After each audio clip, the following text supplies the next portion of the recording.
Okay, we are looking at the South Central Industrial Submarket where we have 1,048 properties, the bulk of that being on the mainland. There's about 10 between the port and Miami Beach, not too many out there. Right now we've got 32 properties actively for sale with 10 that have closed in the last 3 months.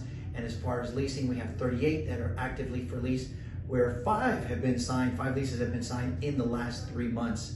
The current lease rate right now is at $28.01 as the average, where we can see that it has climbed up, and the trend line right now, the market rent or the asking rent is a little bit below the market.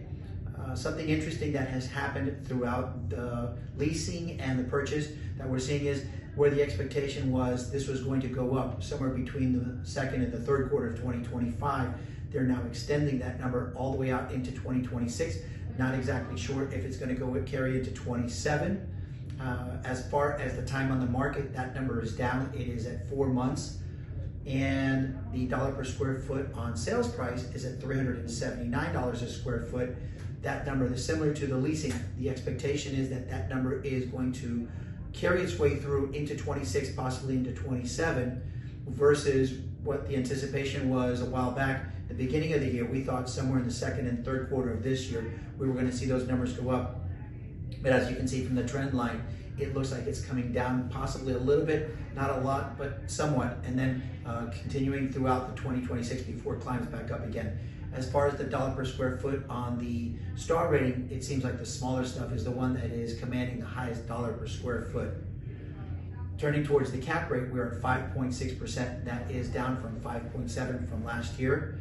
Similar and tied into the sales price, you can see that that number is going to go up a little bit between now and the end of this year and carry its way into 2026 before it starts to make its way down again. The bulk of those trades were somewhere between 3 and 8%, where the bulk of it was in the 6 and the 7. So there was still some good trades that were being made in that time frame. As far as the star rating, it was the 1 and the 2, 1, 2 star and the 3 stars that actually outperformed the other ones based on cap rates. Lastly, we can see that there were 53 properties that were actually sold last year in that area. Only 27 of them were on the market. So again, a good opportunity. If you are thinking of selling and you'd like to get out while you still can before seeing as how your leases are not going to go up, or if you want to find out what your property is worth, reach out to us. Let us tell you how much your property is valued and potentially what's the best way to get the most from your property.